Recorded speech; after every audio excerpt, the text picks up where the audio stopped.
Platform mendukung jurnalisme berkualitas, ya, tidak memfasilitasi konten berita yang tidak sesuai. Artinya kalau ada berita yang katakanlah ya ditulis oleh perusahaan pers tapi dia melanggar undang-undang, nggak boleh distribusiin. Artinya nggak boleh sampein ke publik lah, kira-kira begitu.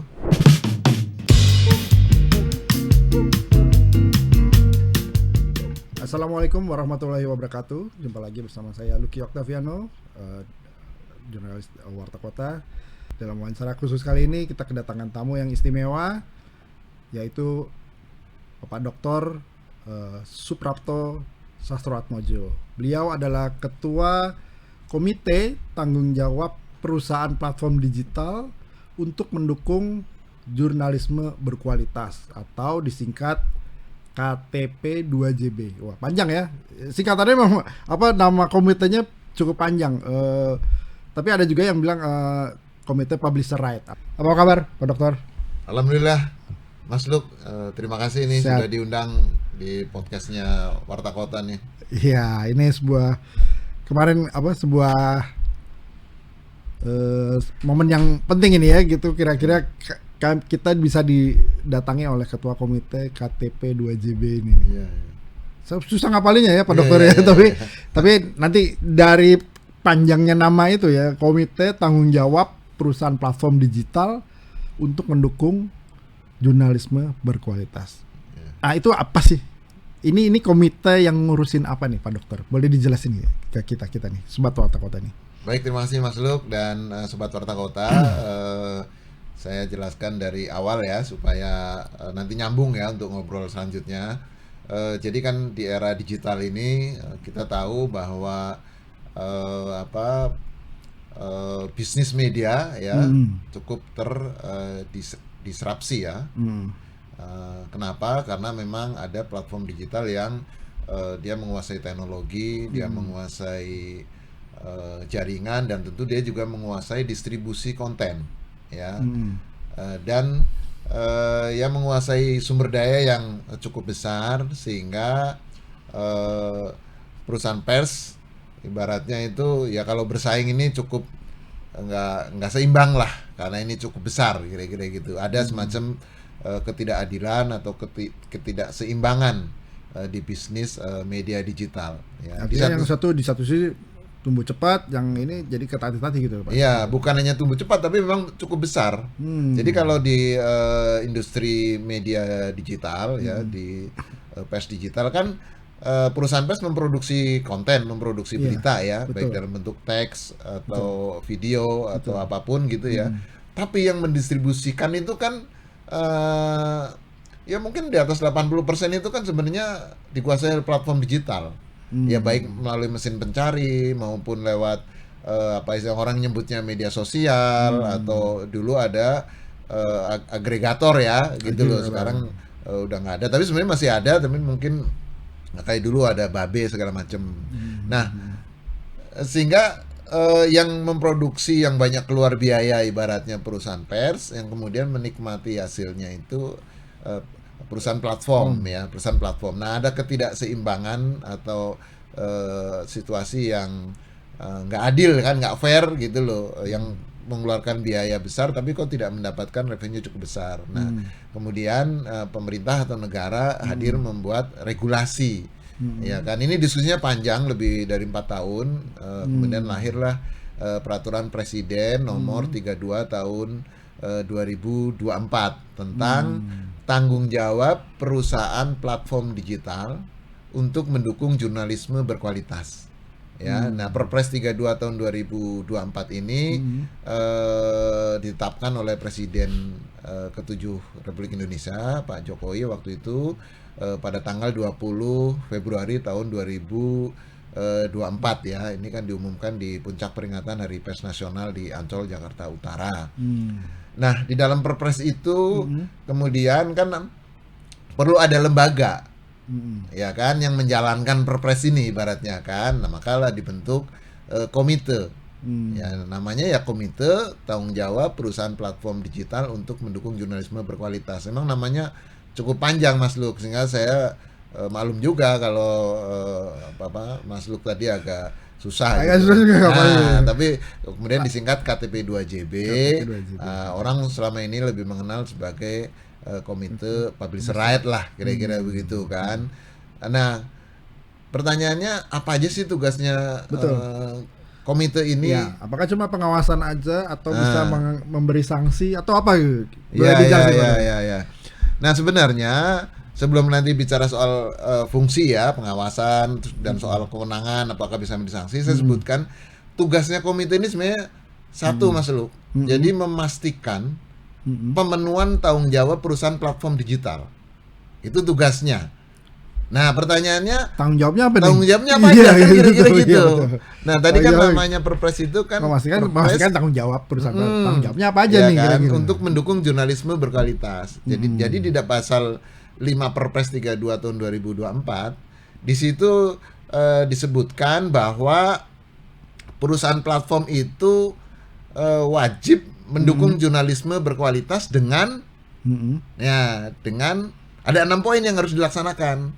Yang pertama itu adalah tidak memfasilitasi dan penyebaran dan atau mengkomersialisasikan konten berita yang tidak sesuai dengan undang-undang mengenai pers.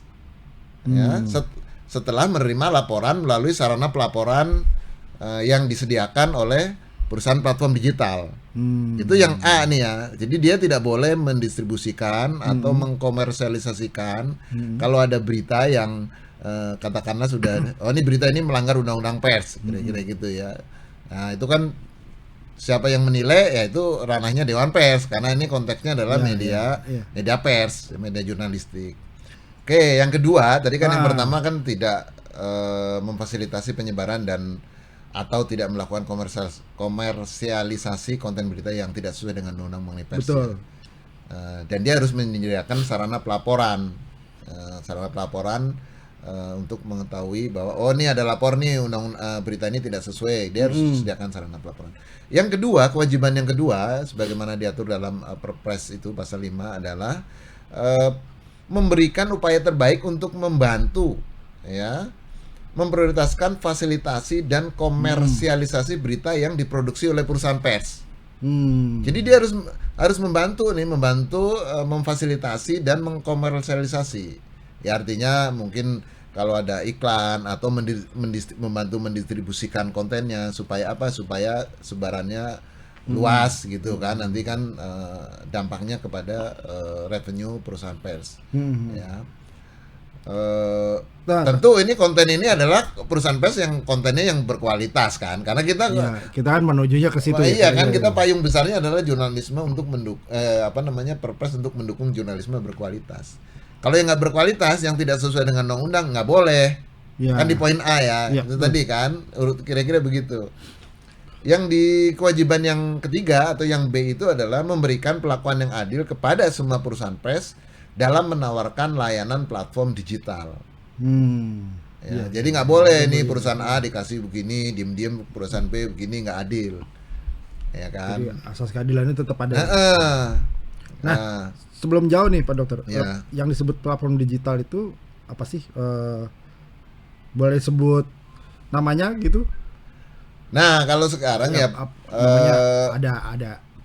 Ya sekarang yang Google, platform digital tadi Pak Mas Luki udah nyebut ya platform digital yang ada di Indonesia yang beroperasi di Indonesia kan. Kalau di Perpres ini kan dia harus beroperasi di Indonesia kalau ada platform digital, tapi dia beroperasinya di negara lain kan enggak. Yang selama ini banyak berinteraksi dengan industri pers di Indonesia adalah kan yang pertama tentu Google ya, Google. Ada YouTube, ada YouTube juga ya kan.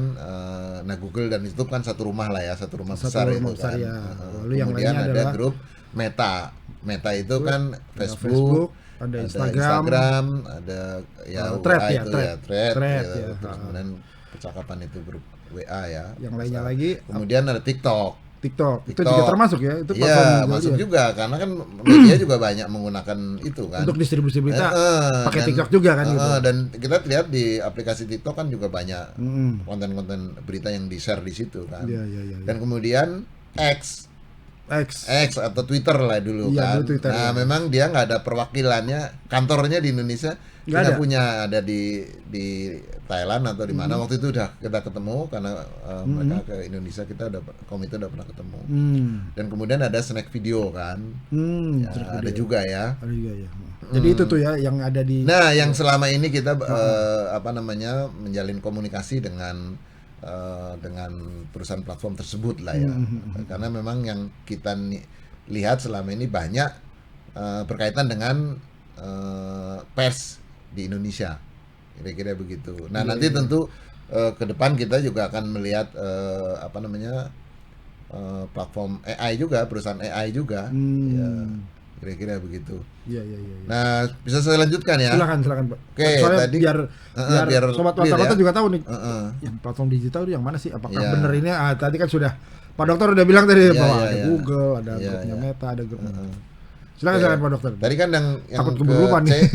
yang 3 udah, yang keempat atau D, ya, kewajibannya platform digital adalah melaksanakan pelatihan dan program jurnalisme, ya, program jurnalisme atau program yang ditujukan untuk mendukung jurnalisme yang berkualitas dan bertanggung jawab. Jadi dia ada pelatihan-pelatihan lah ya, pelatihan-pelatihan. Kewajiban mereka ya. Kewajiban perusahaan platform, ya kan. Dan yang kelima atau E adalah memberikan upaya terbaik dalam mendesain algoritma, ya, distribusi berita yang mendukung perwujudan jurnalisme berkualitas sesuai dengan nilai demokrasi, kebinekaan, dan peraturan perundang-undangan. Dan yang terakhir, tetapi ini justru sangat penting buat keberlangsungan atau keberlanjutan industri pers di Indonesia atau perusahaan pers. Yang F adalah bekerja sama dengan perusahaan pers. Ini di poin E dia dan F bekerja sama. Artinya 6 kewajiban itu dia harus laksanakan, bukan pilih salah satu. Saya mau kerja sama aja. Atau saya mau pelatihan aja, enggak. Karena kan bunyi peraturannya begitu, A, B, C, D dan F. F. E dan F. Kecuali kalau atau, kan itu ada pilihan, kalau atau ada pilihan. Ini dan nggak pilihan. Jadi 6-6-nya harus dilaksanakan. Itu tugasnya, itu kewajibannya si platform digital, yang sekaligus tugasnya komite adalah memastikan kewajiban itu dilaksanakan. Nah, untuk dalam melaksanakan tugas tersebut, komite itu mempunyai 3 fungsi. Ya, fungsi pertama adalah fungsi fasilitasi. Ya, fasilitasi misalnya, ada platform digital mau mengadakan pelatihan, tapi dia dengan perusahaan pers atau dengan siapa saya harus memberikan pelatihan, bisa difasilitasi oleh komite. Jadi jembatan memfasilitasi dengan perusahaan pers ya, atau dengan wartawan atau iya, jurnalis boleh ya. dengan asosiasi atau apa, kira-kira bisa. Atau fasilitasi berikutnya misalnya kan fasilitasi berkaitan dengan pelatihan bisa, atau fasilitasi berkaitan dengan kerjasama. Kan kita tahu ya, di Indonesia itu kan kalau data di hasil penelitian Dewan Pers dan Universitas Multimedia Nusantara kan ada sekitar 5.000-an perusahaan pers. Itu yang terdaftar di asosiasi. Yang terdaftar di asosiasi konstituen Dewan Pers ya. Iya. Asosiasi perusahaan pers ya. Tapi jumlah realnya kan saya yakin lebih dari itu. Iya. Iya kan? Itu yang terverifikasi. Yang terdaftar. Belum. Yang terverifikasi itu kan sekitar 1.300-an. Oke. 1.300-an perusahaan pers. Ya, memang kan proses verifikasi itu butuh waktu, butuh segala macam sumber daya, segala macam lah, itu ranahnya Dewan Pers yang melakukan verifikasi ya. Dari 5.000 yang terdaftar di asosiasi, yang bergabung dengan asosiasi, 1.000 diantaranya, 1.300-an lah, itu sudah terverifikasi Dewan Pers, ya kan? Nah, si platform itu yang apa tadi, fungsinya kami adalah memfasilitasi kerjasama antara platform dan perusahaan pers. Kalau ada perusahaan pers yang kecil-kecil kan banyak nih, saya mau kerjasama, ya nggak apa-apa, kita fasilitasi. Nah, fasilitasi yang berikutnya ada berkaitan kalau ada sengketa, ya kan? Misalnya ada perjanjian antara platform tertentu dengan perusahaan pers tertentu. Ternyata ada para pihak yang tidak menepati janji, gitu loh. Itu bisa penyelesaiannya bisa difasilitasi oleh komite. Tentu penyelesaian yang di luar peradilan umum ya. Misalnya kan bisa penyelesaian lewat arbitrase atau alternatif penyelesaian sengketa, ada proses mediasi. Ya, Nah, karena itu kan belum ke ranah hukum ya. iya, Belum. itu sebenarnya itu ya non litigasi. Jadi proses penyelesaian sengketa di luar peradilan. Iya. Ya, kalau peradilan Paham. kan yang litigasi. Yang litigasi ini Non litigasi kan bisa lewat arbitrase atau mediasi. Jadi ketemu ada yang mediator yang menjembatani kira-kira begitu. Karena itu kan sebelumnya kami anggota komite ada 6 ya, ada 11 anggota komite, 6 di antaranya kita sudah bersertifikat sebagai mediator. Ini ikut pelatihan dan ada ujian gitu loh. Sehingga nanti bisa kalau katakanlah ada para pihak yang sengketa, kita menjadi mediator secara undang-undang, secara hukum kita sudah bisa. Tapi kan itu tergantung para pihak. Kalau para pihaknya saya nggak mau dimediasi oleh si A, si B, atau kita mau milih mediatornya si C, si D, nggak apa-apa. Tapi ibaratnya kalau orang menyetir kita udah punya SIM-nya lah. Iya. Tapi apakah orang mau pakai jasa kita atau enggak ya nggak apa-apa gitu. Tapi di regulasi itu memungkinkan kita memfasilitasi proses penyelesaian di luar litigasi ya, atau alternatif penyelesaian sengketa lah bahasa hukumnya itu. Jadi kalau ada sengketa antara perusahaan pers dan Platform gitu loh, gitu ya kan. itu tadi fungsi yang pertama.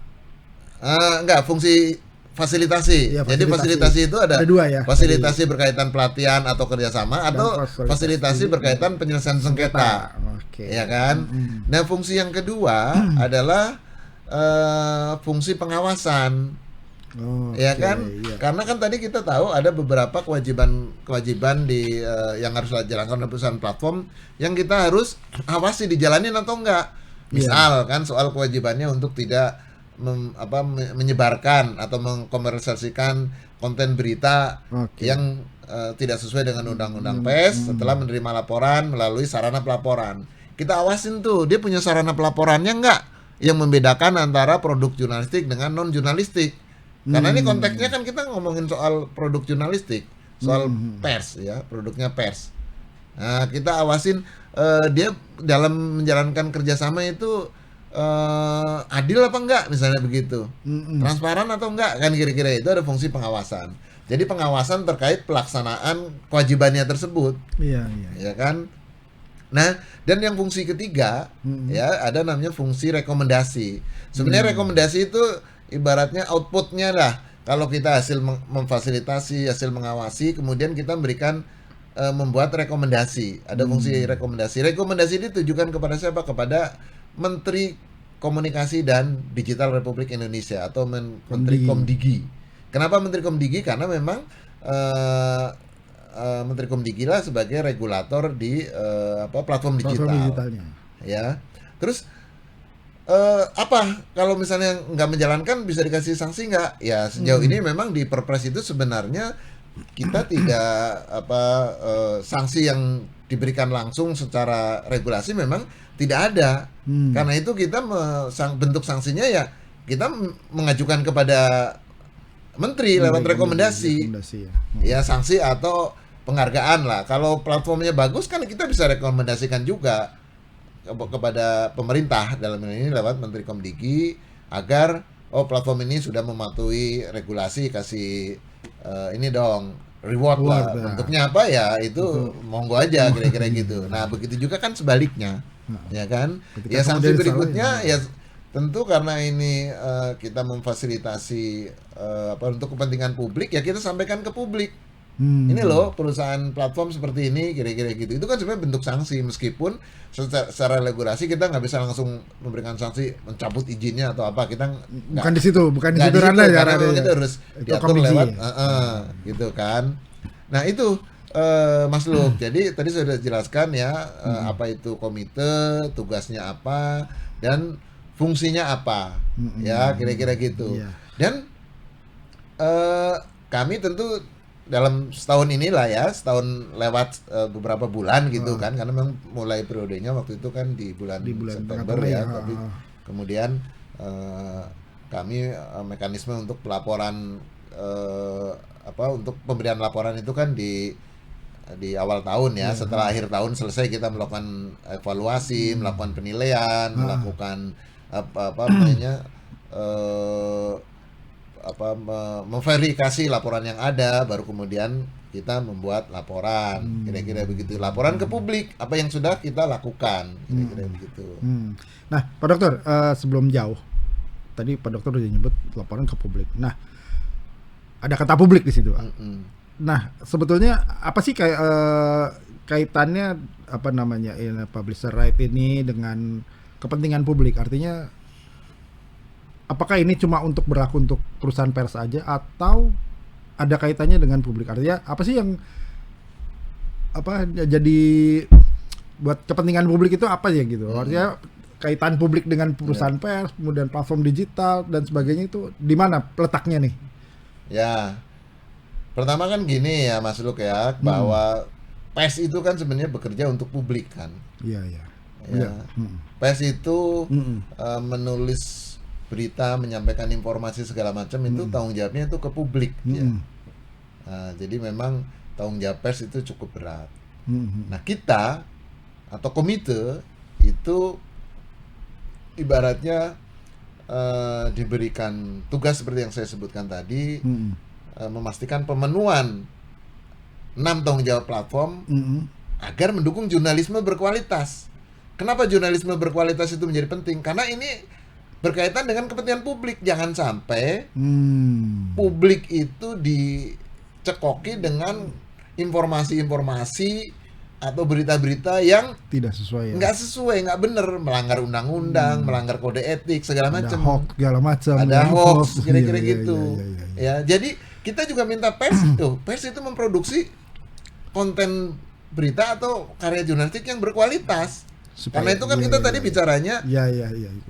apa namanya platform mendukung jurnalisme berkualitas. Ya, tidak memfasilitasi konten berita yang tidak sesuai. Artinya kalau ada berita yang katakanlah ya ditulis oleh perusahaan pers tapi dia melanggar undang-undang, nggak boleh distribusiin. Artinya nggak boleh sampein ke publik lah, kira-kira begitu. Setelah dinilai oleh Dewan Pers ya, dinilai Dewan Pers bahwa karya jurnalistik itu tidak sesuai dengan undang-undang atau melanggar kode etik misalnya kayak gitu. Nggak boleh distribusiin ke publik kecuali sudah diperbaiki atau sudah ada jawab segala macam, dan tentu dengan mekanismenya itu mekanisme Dewan Pers lah soal apa namanya ketika ada penilaian terhadap konten berita. Nah, publik ini berkepentingan, Pak. Kenapa? Kalau kontennya nggak berkualitas, kontennya ngaco, informasinya nggak bener, kan jadi ini sebenarnya peristiwa ini bener apa nggak sih? Kan bingung publik. Nggak boleh kita memberikan informasi yang sesat nih gitu kan. Nah, jadi memang orang seolah-olah bahwa kita nih ngurusin perusahaan pers saja. Enggak semata-mata perusahaan pers, kesannya memang perusahaan pers ya yang diurusin, tapi sesungguhnya tuh dampaknya langsung kepada publik, masyarakat. Kira-kira gitu, Pak. Ya, tidak secara langsung tapi dampaknya ke masyarakat kan. Iya, dampaknya ke masyarakat. Nah, kalau yang pasal 5A itu langsung, Pak. Langsung kenapa? Karena kalau ada informasi yang nggak benar dan itu dimuat oleh perusahaan pers, kan kira-kira gitu, tidak sesuai dengan undang-undang, tidak sesuai dengan undang-undang. Pas kan kita bahasa awamnya nih informasi ngaco lah, nggak bener, kira-kira gitu kan, tidak sesuai kode etik dan segala macam kan, nggak boleh lo disampaikan ke distribusiin kan, sampai ke publik kan. Kan tadi saya udah bilang, ini perusahaan pers memproduksi konten yang banyak memproduksi kontennya itu ada di platform, ya kan. Kalau platformnya menghentikan distribusi itu karena memang beritanya nggak bener, ya tentu berita yang nggak benar itu bukan berita yang, kalau berita yang benar tetap distribusiin kan, akhirnya berita yang nggak benar nggak sampai ke publik, atau paling tidak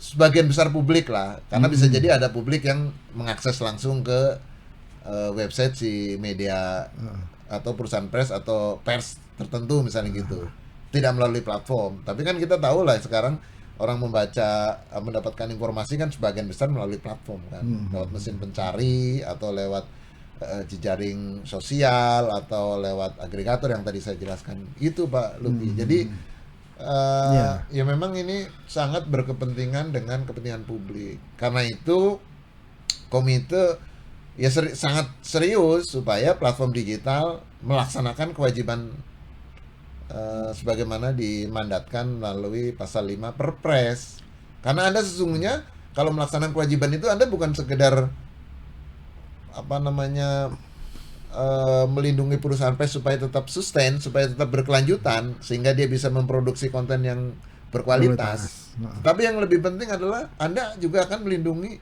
publik dari konten-konten yang tidak berkualitas, kan kira-kira gitu kan? Iya. Gitu.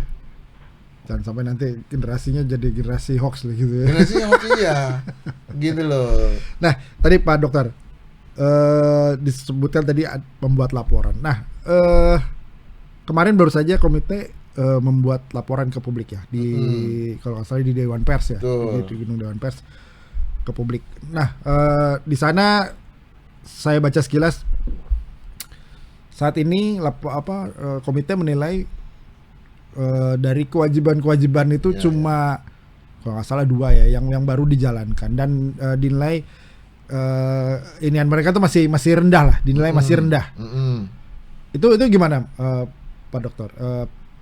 Ya mohon penjelasannya kira-kira apa aja yang penilaiannya itu dari kriterianya apa, terus kemudian kenapa sampai dinilai rendah dan apa yang belum terpenuhi kewajiban mereka itu. Oke, baik, terima kasih Mas Luk ya. Jadi kami komite itu karena ini lembaga publik ya, sehingga kami bertanggung jawab ke publik juga apa yang sudah kami kerjakan dalam setahun periode stasiun masa jabatan ini ya kan. Kemarin kami menyampaikan laporan itu ke publik secara simbolis. Kami laporannya secara fisik kita sampaikan ke Dewan Pers. Kenapa ke Dewan Pers? Karena di dalam Perpres itu kan komite memberikan laporan ke publik sekurang-kurangnya setahun sekali. Di antara lain dimuat di websitenya Dewan Pers, kira-kira begitu, ya kan? Sehingga kita laporan itu kita sampaikan ke Dewan Pers supaya dimuat lah ya, dimuat di websitenya Dewan Pers supaya terbaca oleh publik. Di samping itu kami kan juga mengadakan jumpa pers. Kenapa? Karena itu bentuk pertanggungjawaban langsung juga ke publik. Supaya baru tahu kan gitu. Apa yang ada di dalam laporan itu? Yang ada di laporan itu tentu apa yang sudah kami lakukan dalam sekitar setahun ini ya kan. Memang fokus namanya juga organisasi baru, jadi prioritas kerja kami ya ada yang utama ya, prioritas namanya juga yang pertama adalah ada 2. Yang pertama adalah penguatan kelembagaan. Namanya juga lembaga baru ya, perlu disampaikan ke masyarakat, ke publik bahwa ini ada lembaga yang bertanggung jawab memastikan pemenuhan tanggung jawab perusahaan platform digital. Kita secara internal membuat kode etik, statuta, kemudian dan tata kelola organisasi lah ya. Menyiapkan dari sisi sumber daya manusianya, kesekretariatan dan segala macam. Memang ini butuh effort yang lumayan karena ya kita tahu kan ada efisiensi segala macam, sehingga ini kan pasti juga berpengaruh ya. Itu yang pertama ya, fokus kerja kami. Yang kedua, fokus kami adalah implementasi Perpres. Karena ini yang langsung akan berdampak kepada perusahaan pers dan juga berdampak kepada publik. Nah, dalam implementasi Perpres ini antara lain awal-awal kami periode kami itu kami juga melakukan semacam mapping ya, menemui komunitas pers ya atau platform, kira-kira perusahaan pers apa sih masalah yang dihadapi, kira-kira begitu, yang berkaitan dengan platform yang bisa menjadi program quick win lah ya, program yang harus segera direalisasikan ya. Salah satu yang diharapkan oleh perusahaan pers waktu itu kan sebenarnya program Google News Showcase, ya, ini kerjasama antara Google dan perusahaan pers yang waktu itu ya sudah di hold beberapa tahun agar dijalankan kembali, dan itu menjadi prioritas ini yang harus kita lakukan, dan alhamdulillah sudah bisa dijalankan kembali. Sudah jalankan.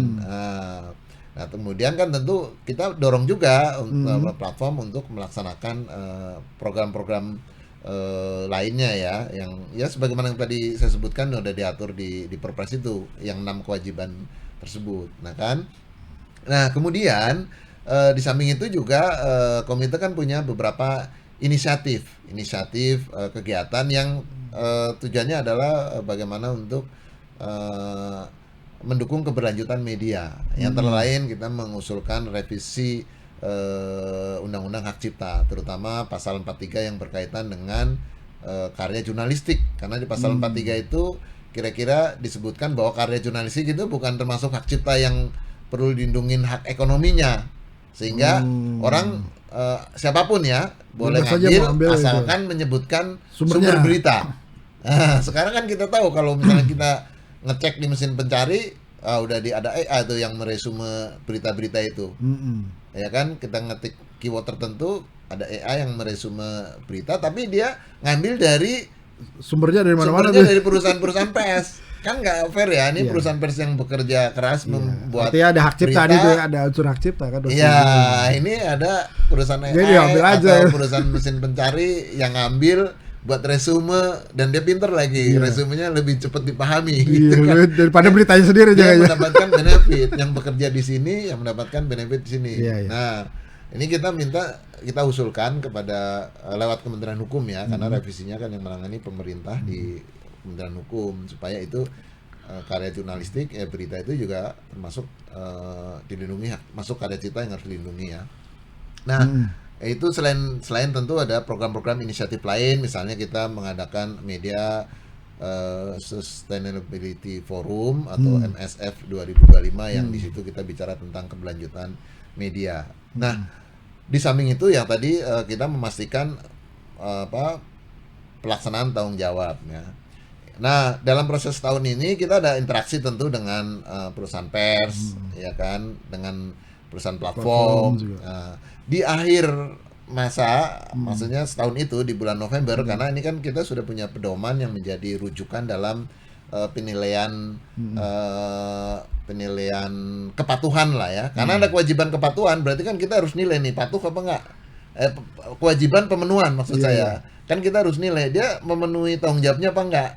Nah, ini modelnya sebenarnya self assessment. Jadi si platform itu kita minta membuat mengisi form yang sudah dibahas secara bersama. Karena kan komite itu ada pedoman pemenuhan tanggung jawab perusahaan platform. Di dalam pedoman itu ada indikator-indikator yang harus diisi. Indikator ini juga di pedoman itu juga pembuatannya melibatkan perusahaan platform dan komunitas pers. Indikatornya juga begitu, kita buat dengan melibatkan platform dan perusahaan pers. Kalau berdasarkan indikator itu kan ada 46 indikator. Ada 46 indikator. Ya, yang itu sebenarnya turunan yang dari kewajiban-kewajiban tadi. Misalnya di aspek kerjasama apa aja yang perlu diisi, kira-kira gitu. Di aspek lebih detail lagi ya. Pelatihan untuk program jurnalisme berkualitas, kira-kira apa aja yang mesti diisi untuk menunjukkan bahwa dia sudah memenuhi kewajiban tersebut. Nah, berdasarkan berdasarkan laporan yang kami terima, ini pun setelah ada perpanjangan waktu ya, udah lewat tengah waktu, mestinya November tapi lewat kayak sepak bola aja baru ada perpanjangan. Kan dari administrasi sebenarnya itu kan juga dia tidak memenuhi ini kan, padahal sebelumnya udah kita sampaikan jauh-jauh hari gitu bahwa November laporan harus sudah masuk. Nah, berdasarkan interaksi selama ini, kemudian berdasarkan pengawasan yang dilakukan oleh komite, dan berdasarkan laporan dari platform yang mereka isi sendiri, komite kemudian melakukan penilaian, melakukan verifikasi, evaluasi, dan kemudian kita berkesimpulan bahwa platform tingkat kepatuhan platform dalam memenuhi kewajibannya ya sebagaimana diatur oleh Perpres itu masih kategori rendah. Meskipun demikian tentu kami juga mengucapkan terima kasih kepada platform yang sejauh ini sudah mulai enak lah kita bisa berkomunikasi dengan mereka, dan mudah-mudahan tentu di tahun 2026 ini tidak hanya kita enak berkomunikasi, tapi juga mereka betul-betul melaksanakan kewajibannya. Kewajibannya jelas kok udah diatur di dalam Perpres. Ini kan aturan negara ini, aturan apa namanya presiden nih, peraturan presiden. Jadi mereka punya kewajiban. Memang saya nggak punya kami komite nggak kewenangan memaksa, tetapi ini aturan Dari presiden. presiden gitu loh. Kalau dia beroperasi di Indonesia tentu kan mematuhi semua regulasi yang ada, termasuk Perpres 32 tahun 2024. Kira-kira gitu, Mas Luk. Jadi memang tingkat kepatuhannya masih rendah. Masih rendah. Ya. Apa aja tuh yang dari dari kewajiban itu apa aja yang sudah mereka penuhi meskipun itu rendah ya? Ya misalkan kerjasama sudah ada, Kerjasama meskipun udah ada. jumlahnya masih kecil. Ya kan misalnya Google News Showcase itu ya kita sebut contoh misalnya. Iya, Itu di Google ya kita terima kasih itu sudah bisa dijalankan kembali ya, meskipun baru dengan 34 perusahaan. Sementara perusahaan pers di Indonesia kan jumlahnya cukup banyak. Ya kan? Nah, kemudian perusahaan-perusahaan platform lain kan juga harus ikut juga dong. Apa kontribusinya untuk mendukung jurnalisme berkualitas? Kalau rumusannya Perpres kan udah jelas ada 6 gitu loh. Dan itu semua harus dilaksanakan ya. Kalau Wajib, berdasarkan Perpres itu Iya. kewajiban kan. Kewajiban, Iya, kan? namanya wajib, ya kan. wajib kan sunnah ya gitu. Iya. Platform lain kerjasama. Nah, kan itu misalnya terus kewajiban untuk menyediakan sarana pelaporan untuk yang tadi di Yang poin tadi, pasal poin 5A ini belum ada sampai saat ini. Ya kan? Ya kerjasama masih sangat minim. Pelatihan juga masih sangat jumlahnya masih sangat minim lah. Kira-kira begitu. Dan juga tidak transparan. Kenapa? Karena kita sudah menulis indikator, ada mereka kan sebenarnya tinggal ngisi ya kalau mau, dan indikator itu kan dibahas bersama mereka, kira-kira gitu. Nah ini tidak mereka menjawab tidak sesuai dengan form yang kita sediakan, dan isinya juga tidak tidak mencerminkan bahwa dia sudah melaksanakan kewajiban tersebut gitu loh. Mereka menolak atau tidak mau? Mereka menjawab, tapi jawabannya tidak ya, setelah kita nilai jawabannya itu masih belum memenuhi yang sesuai yang kita harapkan lah, sesuai dengan indikator yang kita buat. Kita sudah misalnya dengan Meta kita udah diskusi juga ya. Setelah itu kan kita ada proses klarifikasi lah ya. Segala macam ini kita butuh datanya ini. Anda laporkan seperti ini. Anda mau perbaiki sesuai dengan ketentuan yang sudah kami sampaikan ke Anda, kira-kira gitu, atau Anda akan tetap seperti ini. Ya dia katanya seperti itu. Ya sudah kan. Nah kita sebenarnya kalau komite ini kan ibaratnya kayak kerja ini Anda punya hak jawab nih, kalau jawabannya begini nih kurang ini nih. Mau koreksi atau enggak? Enggak katanya gitu. Ya sudah. Kira-kira gitu. Nah, kita juga tawarkan ke platform lain, tapi tidak semuanya mau. Ya, saya apresiasi juga Meta termasuk yang enak komunikasi kan, mau gitu, tapi tidak substansinya nggak mau. Komunikasinya mau, tapi substansinya ya kan sebenarnya itu kan yang kita harapkan. Bisa jadi mereka melakukan sesuatu loh, tapi kan mereka nggak sampaikan ke kita, ya kan, gitu loh.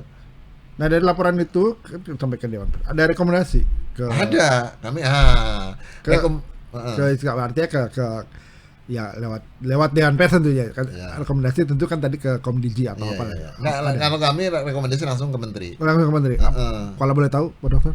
Ya boleh, karena ini kan sudah dirilis juga ya. Rekomendasinya kami ada 3 poin besar lah ya, 3 poin besar. Tertulis sebenarnya sekarang laporannya sudah di-upload detailnya di websitenya Dewan Pers. Yang pertama, karena tingkat kepatuhannya rendah, ya kan, tentu kami merekomendasikan kepada Kementerian Komdigi sebagai regulator, sebagai pengampu kebijakan di bidang digital, gitu, kira-kira gitu ya. Kami minta kepada Menteri Komdigi supaya hasil penilaian komite terkait tingkat pemenuhan tanggung jawab perusahaan platform ini menjadi pertimbangan kementerian dalam menilai operasi bisnis platform secara umum di Indonesia.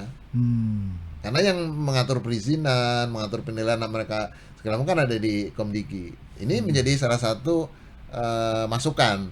Jadikan Artinya lo nggak patuh lo, itu kan perpres peraturannya negara juga, komite melaksanakan perpres. Kalau dia nggak patuh artinya dikaitkan dengan penilaian di Kementerian Komdigi. Itu yang pertama. Yang kedua, rekomendasi yang kedua, kami kan juga punya keterbatasan dari sisi sumber daya. Padahal kita tahu ada kegiatan-kegiatan yang terutama berkaitan dengan upskilling atau peningkatan kemampuan teman-teman pengelola media ya, teman-teman pengelola perusahaan pers. Ya kita tahulah belum semua pengelola perusahaan pers yang memang mempunyai pemahaman cukup mendalam terkait dengan media digital atau industri digital ini. Nah, untuk mengadakan peningkatan kemampuan itu, pelatihan segala macam kan tentu butuh dukungan sumber daya yang cukup besar, ya kan? Sehingga kami juga merekomendasikan itu supaya ya tujuannya supaya kami bisa juga membantu teman-teman pengelola perusahaan pers bisa lebih punya kemampuan, termasuk dalam bernegosiasi dengan perusahaan platform. Sebenarnya prinsipnya bernegosiasi dengan perusahaan platform kan business to business. Kami hanya memfasilitasi kalau mereka meminta kami. Tapi kalau perusahaan-perusahaan pers yang udah besar, yang udah memang selama ini berhubungan, kan saya tahu mereka langsung berhubungan gitu kan. Ya nggak apa-apa. Itu rekomendasi yang kedua. Yang ketiga ini juga yang nggak kalah penting, berkaitan dengan keberlanjutan perusahaan pers, yaitu kami merekomendasikan ke Bu Menteri atau Kementerian Komunikasi dan Digital agar ya terlibat secara aktif, mungkin lintas sektoral ya kan. Ini tentu bukan hanya urusannya Kementerian Komdigi, tapi bisa jadi melibatkan kementerian atau lembaga lain, termasuk mungkin sektor swasta dan segala macam, agar ada upaya-upaya yang lebih konkret untuk mendukung keberlanjutan media, keberlanjutan perusahaan pers lah kira-kira gitu. Apa misalnya? Ya misalnya pemberian insentif fiskal, ya kan, ada kebijakan. Kenapa? Karena perusahaan pers ini kan perusahaan yang banyak dimintanya oleh pemerintah. Ya, jangan menulis berita ini, harus tulis berita ini, mendukung ini gitu loh. Dukung pemerintah. Iya. Gitu. Kalau industri itu kan, kalau di industri lain diminta jangan memproduksi ada insentifnya, atau diminta memproduksi ada insentifnya. Nah, perusahaan pers mestinya ada juga kira-kira gitu kan. Kita nih pilar demokrasi. Iya. Kalau nanti pilar demokrasinya nggak ada, siapa yang mau jadi pilarnya? Pilar keempat ya maksud saya. Gitu. Pincang jadinya nih. Pincang. Gitu loh. Itu satu, untuk keberlanjutan media adalah insentif fiskal gitu loh ya, atau mungkin ya penghapusan no take for knowledge gitu kan. Jadi nggak ada pajak untuk yang berkaitan dengan pengetahuan. Yang berikutnya, inisiatif berikutnya adalah itu tadi revisi pasal 43 Undang-Undang Hak Cipta. Supaya apa? Supaya siapapun yang mengambil konten jurnalistik, ya dia harus memberikan hak ekonominya. Kenapa? Karena proses mengerjakan konten jurnalistik itu atau karya jurnalistik itu kan juga butuh effort, butuh sumber daya, butuh dana, butuh anggaran. Dan yang poin yang ketiga, ini rekomendasi ketiga kan ada 3 ya. Yang ketiga adalah perlunya dana jurnalisme Indonesia. Jadi ada semacam dana khusus yang dikelola, ya nanti pengelolanya ya tentu ini sedang dibahas juga, Komite Dewan Pers dan Komunitas Pers sedang membahas ini. Nanti mekanisme pengelolanya ini dalam proses itu pembicaraan. Untuk jurnalisme berkualitas.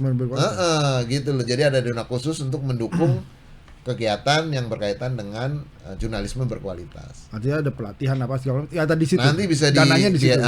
Bisa menggunakan dana tersebut. Sumber dana ini kan bisa dari mana saja, bisa jadi dari negara, bisa jadi dari perusahaan-perusahaan swasta, bisa jadi dari perusahaan platform, atau dari donatur-donatur yang banyak PT-nya, banyak duit ya, saya mau nyumbang. Tapi konteksnya adalah untuk mendukung jurnalisme berkualitas juga.